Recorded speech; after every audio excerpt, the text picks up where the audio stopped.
I knew the moment I lifted my pen, the most powerful empire on earth would mark me for death. This was not bravery. It was fear sharpened into resolve, because retreat was no longer possible. If Britain won this war, my wealth, my land, and my life would be erased without mercy. We were not rebels in our minds. We were loyal subjects pushed past endurance. Taxes rose. Soldiers occupied our streets. Our voices were ignored across the ocean.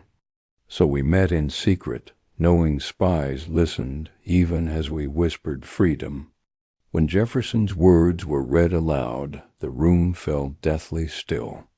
Life, liberty, happiness, ideas powerful enough to start a war.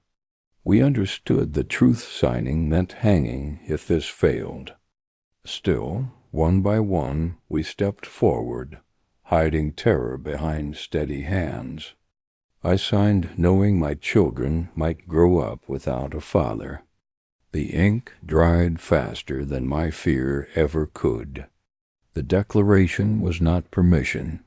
It was a confession of defiance. From that moment forward, there was no negotiation, only victory or death. We pledged our lives, our fortunes, and our sacred honor, knowing we might lose all three. Empires don't forgive betrayal. They crush it publicly. Yet fear was no longer enough to keep us obedient. That signature changed nothing immediately, but it made retreat impossible. The war would last years. Many of us would not survive it, but history would remember that we chose defiance over comfort. Freedom was not won that day, but it was no longer a question. And if you think signing was the bravest part, wait until you hear what happened to those who were caught, because the ink was only the beginning.